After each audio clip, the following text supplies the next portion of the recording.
never known someone like you. Tangled in love, stuck by you. Found the clue. Don't forget to kiss me. Assalamualaikum warahmatullahi wabarakatuh. Waalaikumsalam warahmatullahi wabarakatuh. Perkenalkan, nama saya Excel Angela. Saya dari SMK Bakti Kencana ingin mempresentasikan materi tentang asma. Nanti saya akan menjelaskan penyebabnya, pencegahannya, sama tanda gejala dan lain-lain. Di sini saya akan meminta waktu teteh sekitar kurang lebih 15 menit. Apakah teteh bersedia? Ya, bersedia. Sekarang kita masuk ke pengertiannya. Apa itu asma? Asma adalah salah satu permasalahan paru-paru yang mengakibatkan pengidapnya kesulitan bernapas akibat peradangan dan penyempitan pada saluran pernapasan. Sekarang masuk ke penyebabnya. Yang pertama ada faktor genetik. Faktor genetik itu biasanya dari orang tua diturunkan ke anak-anaknya. Lalu yang kedua ada faktor alergen. Faktor alergen itu contohnya seperti debu rumah, bulu, sama serpihan kulit hewan. Lalu ada infeksi saluran pernapasan sama paparan asap kimia, contohnya seperti asap rokok sama polusi udara. Lalu ada perubahan suhu yang drastis, biasanya dari panas tiba-tiba hujan lebat kan biasanya dingin, nah itu menyebabkan asma kambuh.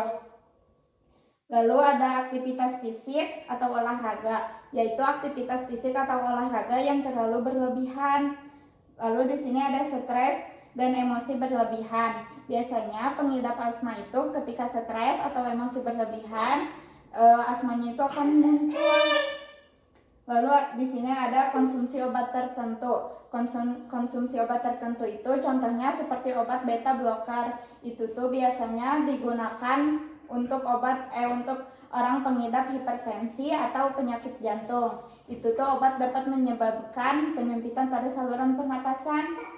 Lalu ada makanan atau minuman zat aditif yang mengandung zat aditif. Contohnya seperti makanan yang terbuat dari pemanis buatan, pewarna buatan, atau sosis, kornet, sama daging asap. Lalu yang ke-10 ada penyakit asam lambung atau GERD. Di sini ada tanda dan gejalanya.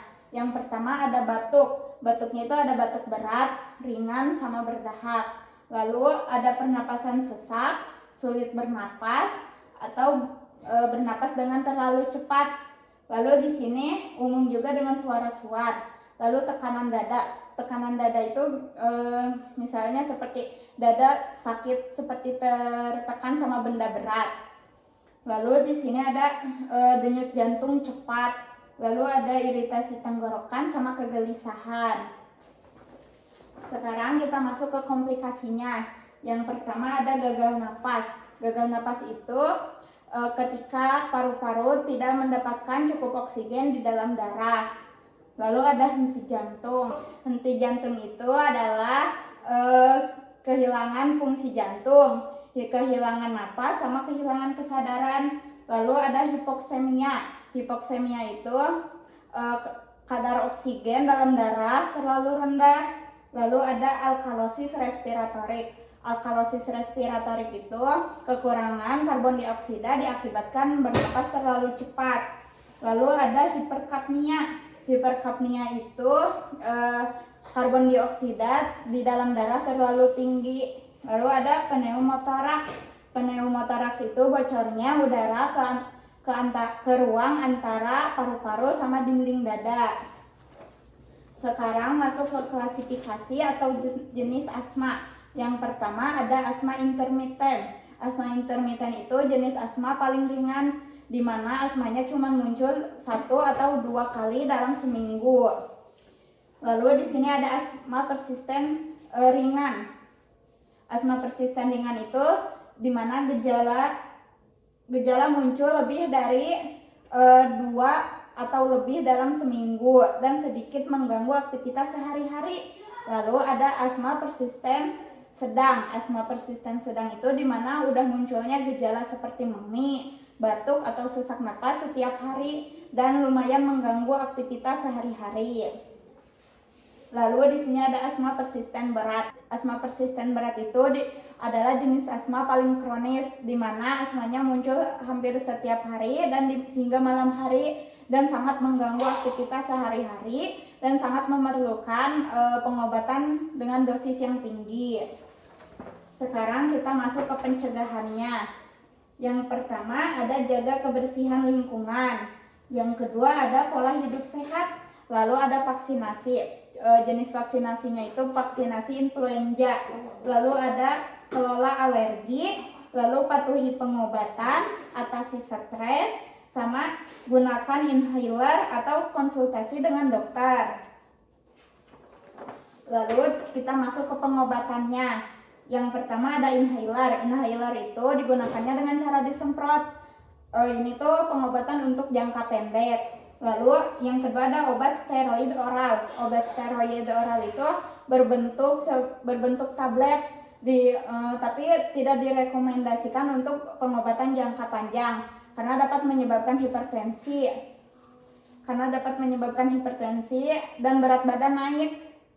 Lalu yang ketiga ada obat omalizumab. Obat omalizumab itu berbentuk seperti serbuk yang nantinya tuh dilarutkan dulu lalu nanti disuntikan ke pengidap asma. Ini tuh pengobatan untuk jangka panjang.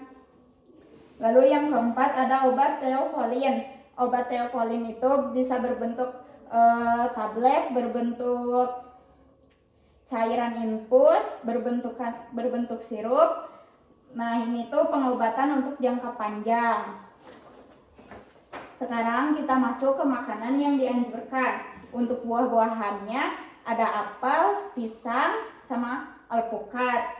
Untuk sayurannya ada bayam, brokoli, sama wortel. Lalu untuk omega 3-nya ada ikan salmon, lalu ikan kembung, sama ikan tuna. Sekarang kita masuk ke obat tradisionalnya. Yang pertama ada kopi. Kopinya itu teteh bisa mengkonsumsi 1 atau 2 cangkir dalam sehari, tapi nggak pakai gula. Lalu ada bawang putih. Caranya tuh digeprek dulu, lalu direbus sampai mendidih, lalu diamin sampai dingin. Kalau udah dingin baru diminum. Yang ketiga ada jahe. Cara pembuatannya sama kayak bawang putih, digeprek dulu lalu direbus, tapi diminumnya tuh pas lagi anget-angetnya. Yang keempat ada madu. Madu teteh bisa mengkonsumsi 2 sendok dalam sehari. Sekarang kita masuk ke tindakan di rumah jika kambuh. Yang pertama tetap tenang, jangan panik. Lalu di sini duduk dengan tegak. Lalu ada gunakan obat pereda asma, contohnya seperti inhaler. Lalu di sini ada hindari pemicu, contohnya seperti asap rokok. Lalu ada debu sama polusi udara. Lalu yang kelima ada longgarkan pakaian ketat. Nah, segitu yang bisa saya sampaikan. Apakah ada pertanyaan? Makanan apa saja yang tidak boleh dimakan oleh penderita asma? Nah, makanan yang nggak boleh dimakan sama penderita asma itu seperti makanan yang terbuat dari pemanis buatan sama pewarna buatan. Lalu ada lemak jenuh, contohnya seperti daging berlemak sama mentega. Kalau untuk buah-buahannya anggur, itu gak boleh dikonsumsi untuk penderita asma. Apa ada lagi? Enggak, udah. Sekarang saya yang nanya sama teteh, obat tradisionalnya apa aja?